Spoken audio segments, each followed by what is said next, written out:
Bienvenidos a En Primera Plana, su casa, la casa de todos, el Epoch Times. Soy David Rojas. Bien, los magistrados del Tribunal Supremo se han ido de vacaciones, pero antes han resuelto una batería de asuntos pendientes de gran calado para la nación. Hoy hablaremos de algunos. Me gustaría empezar por la anulación de la doctrina Chevron, que ha restado autoridad al gobierno para devolvérsela a los tribunales. Pero entremos en materia. Y antes un inciso para informarles de que la Comisión Federal de Comercio ha denunciado una estafa por Internet que afecta a consumidores de todo Estados Unidos. Los timadores les cobraron por productos y servicios que nunca habían contratado. Les dejo un enlace aquí abajo o aquí a un artículo que cuenta con detalle cómo han llegado a estafar millones de dólares.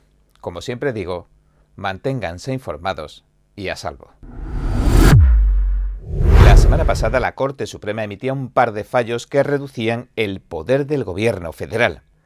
De acuerdo a un exhaustivo análisis de nuestro compañero Sam Dorman, sus agencias ya no pueden crear regulaciones ni emitir medidas de obligado cumplimiento. El fallo del caso de Loper Bright Enterprises contra Raimundo no es algo menor, de hecho.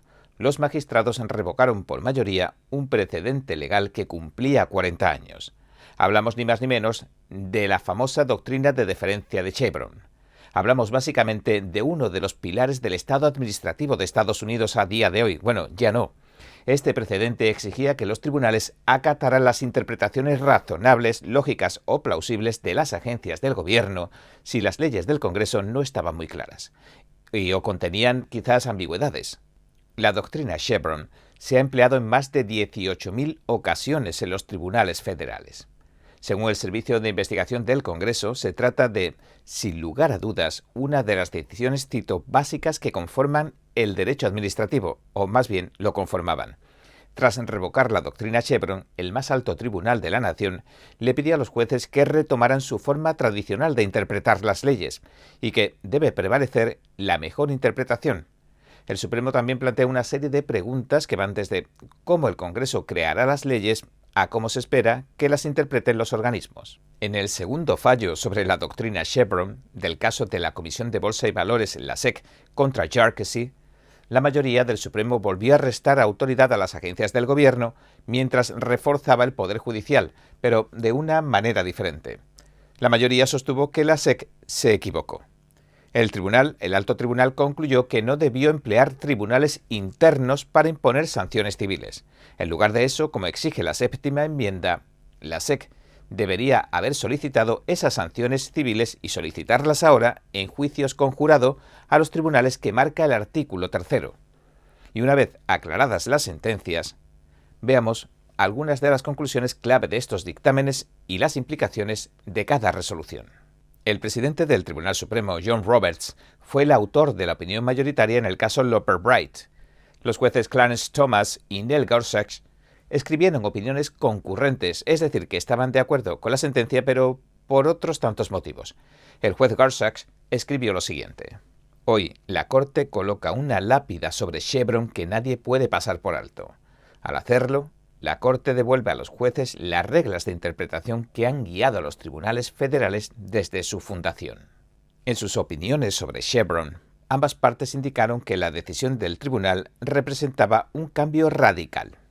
De hecho, el precedente se instauró hace décadas y se convirtió en una herramienta decisoria.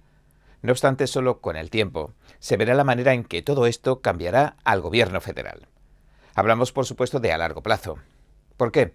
Porque esta decisión del 28 de junio probablemente provoque que comiencen a reconsiderarse muchos estatutos, regulaciones e incluso la forma en que las aplicaron las agencias, todas estas cosas.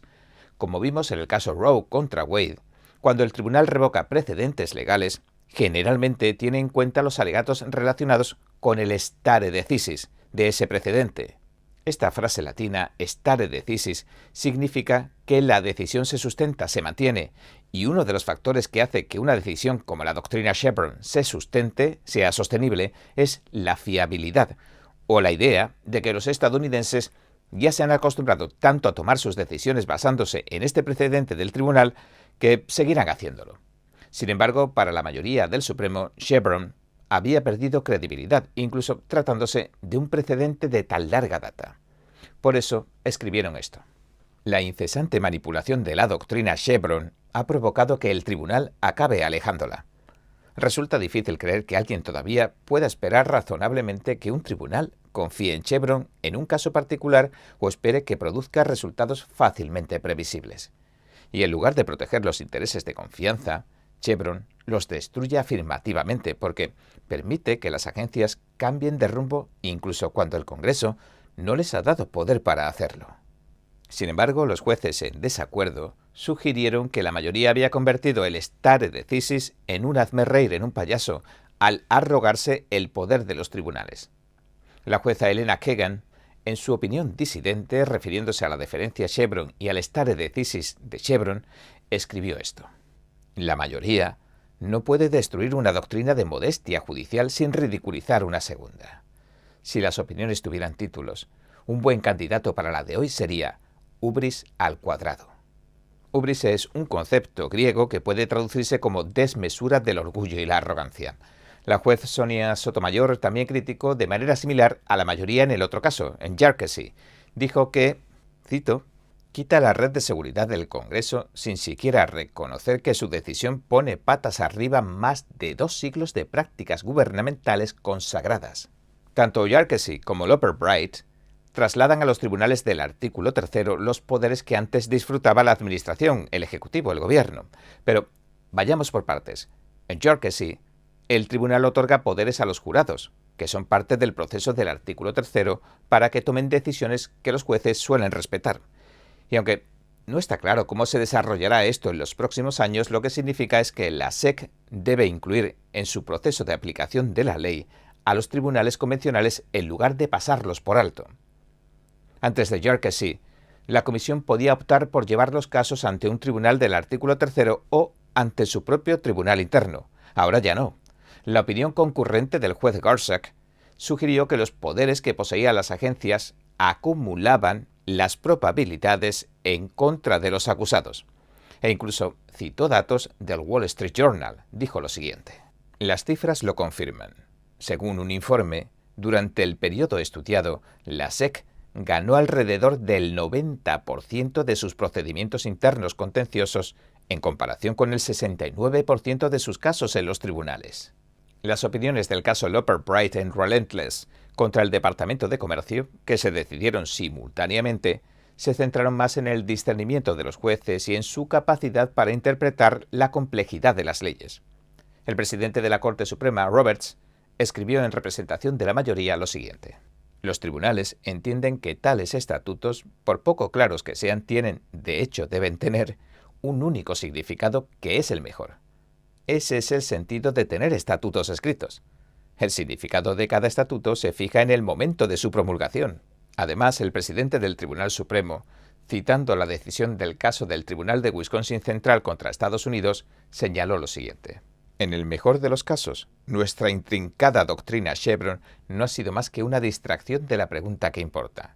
¿Autoriza el estatuto la actuación de la agencia que se cuestiona? Sugiriendo así que las agencias parecían ser jueces y parte en los casos. La opinión disidente, sin embargo, de la juez Kagan expuso sus preocupaciones sobre cómo manejarían ahora los jueces el vacío que deja la deferencia Chevron, y citó varias leyes que, según indicó, los tribunales tendrían problemas para interpretar.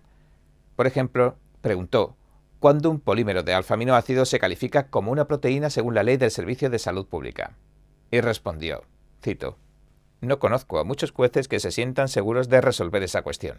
En cada caso, una frase legal tiene más de una lectura razonable. En general, se puede decir que las opiniones del tribunal se encuentran algo divididas en cuestiones como la autoridad que debiera concedérsele a la administración. Por ejemplo, en el caso de la CFPB, la Oficina de Protección del Consumidor Financiero contra la Asociación Estadounidense de Servicios Financieros de la Comunidad, el juez Thomas escribió la opinión mayoritaria que fue de 7-2. En ese caso, el magistrado se unió a otros 6 jueces para defender la constitucionalidad del mecanismo de financiación de la CFPB. Pero los jueces Samuel Alito y Neil Gorsuch discreparon. Sin embargo, estos mismos, tanto Alito como Gorsuch, se sumaron a la mayoría tanto en Yarkesy como en Loper Bright, los únicos disidentes, como digo, de la CFPB. Y no solo eso, también advirtieron en estos casos de las consecuencias de otorgarle tanto poder al Estado administrativo. y tanto él como el juez Gorsuch lo hicieron en términos contundentes. Y el juez Thomas también se sumó a estos dos en su opinión concurrente y aseguró que Chevron obligaba a los jueces a abdicar de su poder judicial. Y advirtió también esto: aunque la Corte acabe de poner fin a 40 años de desventura con la deferencia a Chevron, sus problemas, que son aún más profundos, no deben pasarse por alto. El señor Thomas afirmó que la doctrina, que tiene décadas de antigüedad, viola la Constitución. Y pasando al caso Jharkhesi, nos encontramos que la jueza Sotomayor escribió una opinión disidente a la que se sumaron las jueces Kagan y Ketanji Brown Jackson. La juez Kagan escribió una opinión disidente en el caso Loper Bright, a la que se sumaron las jueces Sotomayor y Jackson. En su opinión disidente, la juez Kagan elogió a Chevron y la regulación que le siguió.